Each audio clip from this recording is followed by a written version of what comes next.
نحمده ونصلي على رسوله الكريم اما بعد فاعوذ بالله من الشيطان الرجيم بسم الله الرحمن الرحيم رب اشرح لي صدري ويسر لي امري واحلل عقدة من لساني يفقهوا قولي۔ ایک حدیث میں آتا ہے کہ قیامت کے دن ایک آواز دینے والا آواز دے گا، عقل والے لوگ کہاں ہیں؟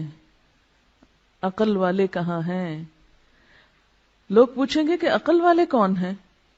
جواب دیا جائے گا وہ لوگ جو اللہ کو کھڑے بیٹھے اور لیٹے یاد کرتے تھے اور آسمان و زمین کی تخلیق میں غور کرتے تھے اور کہہ اٹھتے تھے خدایا تو نے ان کو بیکار نہیں بنایا، تو پاک ہے، بس ہم کو جہنم کے عذاب سے بچا لے۔ یہ ہیں عقل والے جن کا ذکر ان کے اندر فکر پیدا کرتا ہے کہ یا رب آخرت کے عذاب سے بچا لے، یعنی وہ سارے غور و فکر کے نتیجے میں اللہ کی عظمت اور ہیبت کے قائل ہوتے ہیں، فوراً ان کو اپنی آخرت اور انجام کی فکر ہونے لگتی ہے۔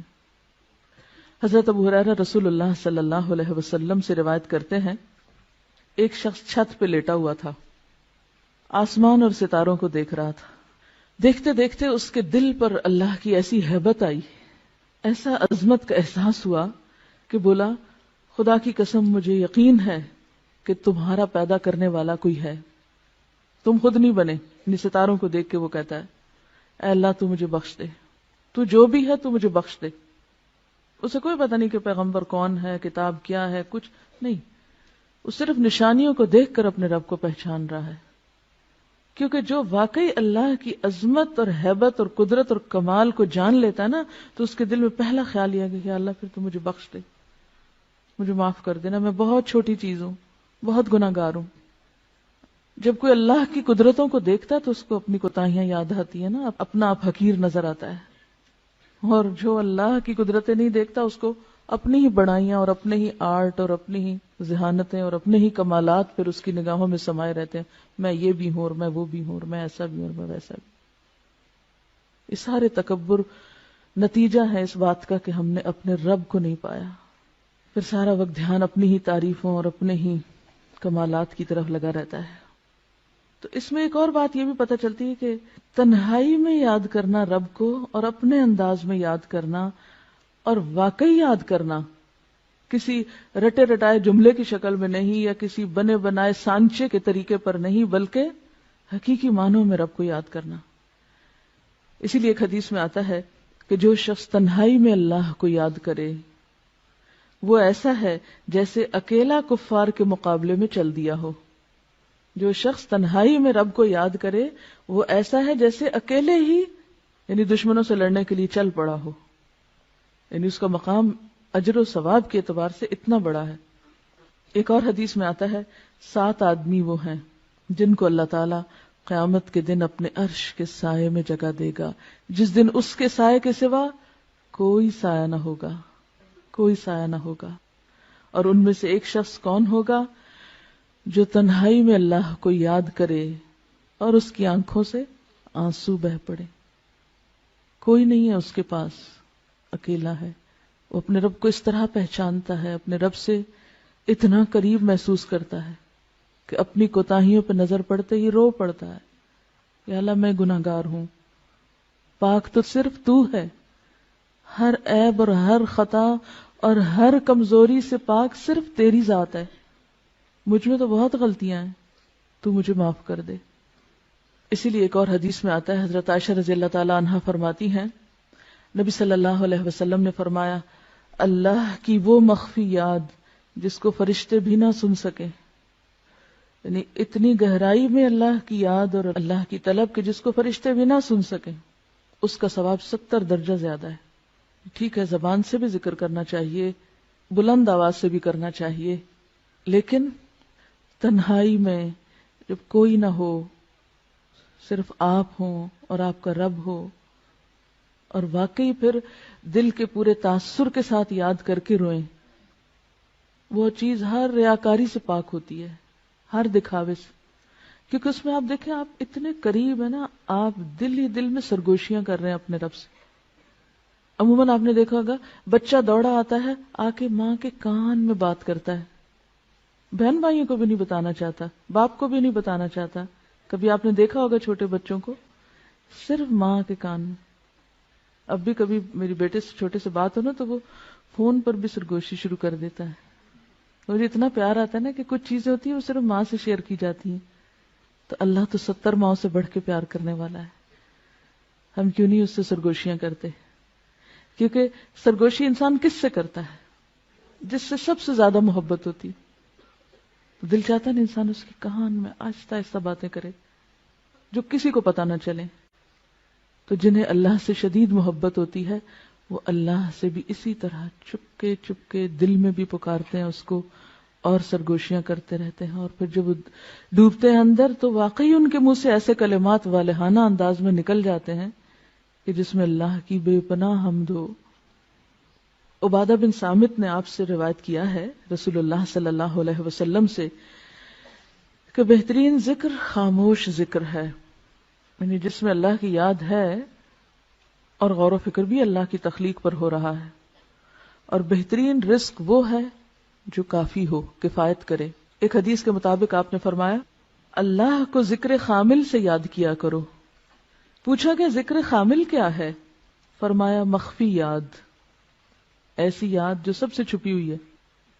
اور اسی کے بارے میں فرمایا جو ایسا کرے گا اس کے گناہ معاف ہو جائیں گے خواہ وہ سمندر کی جھاگ برابر ہی کیوں نہ ہو. تو یہ جو صحابی کے منہ سے الفاظ نکلے تھے یہ کوئی معمولی الفاظ نہیں تھے، انتہائی محبت بھرے اور اللہ کی شدید محبت میں ڈوبے ہوئے الفاظ ہیں. ربنا ولک الحمد حمدا کثیرا طیبا مبارکا فیہ، یعنی جیسے بس نہیں چلتا کہ اور کیا کیا کہہ ڈالے. اسی لیے اللہ تعالیٰ نے 30 فرشتے مقرر کیے کہ تم اٹھاؤ اس کے ثواب کو، تم لکھو اس کو. حضرت عبداللہ بن ابی اوفا رضی اللہ عنہ روایت کرتے ہیں کہ جب رسول اللہ صلی اللہ علیہ وسلم رکوع سے اٹھتے تو قوم میں یہ دعا پڑھتے تھے سمع اللہ لمن حمدا اللہم ربنا لک الحمد ملء السماوات وملء الارض وملء ما شئت من شیء بعد. اللہ نے سن لی اس بندے کی بات جس نے اس کی تعریف کی. اے ہمارے اللہ، اے ہمارے رب، تیرے ہی لیے ساری تعریف ہے، آسمان و زمین اور ہر اس چیز کے بھراؤ کے برابر جو تو چاہے. یعنی میں تیری تعریف کر رہا ہوں اتنی جس سے آسمان بھر جائیں، جس سے زمین بھر جائے، اور پھر اس کے بعد جو بھی چیز تو چاہے بھر جائے، کیونکہ ہمیں تو پتہ نہیں اس کے بعد اور کیا ہے. ہم تو آسمان و زمین ہی کو جانتے ہیں نا، بس یہی نام آتے ہیں، ہمیں کیا پتہ ان آسمانوں کے پیچھے کیا ہے. اور آپ نے بہت سی چیزیں ایسی پڑھی ہوگی کہ آج کے دور میں بھی جو لوگ کائنات کا مشاہدہ کرتے چلے جا رہے ہیں ان میں سے بعض نے تو بالکل گھٹنے ٹیک دیے کہ ہم جتنا آگے جا رہے ہیں ہماری جہالت میں اتنا اضافہ ہو رہا ہے. تو اسی لیے آپ صلی اللہ علیہ وسلم کس طرح اللہ کی تعریف کرتے تھے، وَمِلْءَ مَا شِئْتَ مِنْ شَيْءٍ بَعْدُ، کہ اللہ اس کے بعد اپنی تعریف سے تو جس چیز کو چاہے بھر دے، وہ تیرے علم میں ہے کہ وہ کیا کچھ ہے.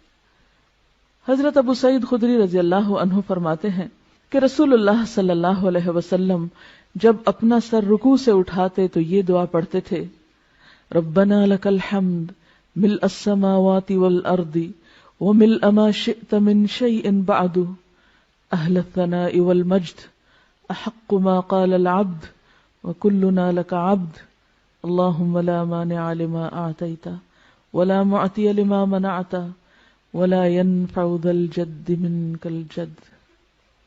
اے ہمارے پروردگار، ہر قسم کی تعریف صرف تیرے لیے ہے، آسمانوں اور زمین اور ہر اس چیز کے بھراؤ کے برابر، یعنی ہر وہ چیز بھر جائے جو تو چاہے. اور بندے نے جو تیری تعریف اور بزرگی کی وہ تیرے لائق ہے، وہ تجھے زیبا ہے. ہم سب تیرے ہی بندے ہیں.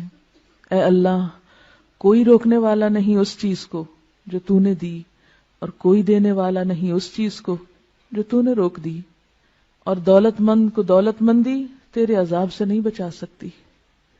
کسی کی دولت اور دنیا کی نعمتیں اسے اللہ کے عذاب سے نہیں بچا سکتی.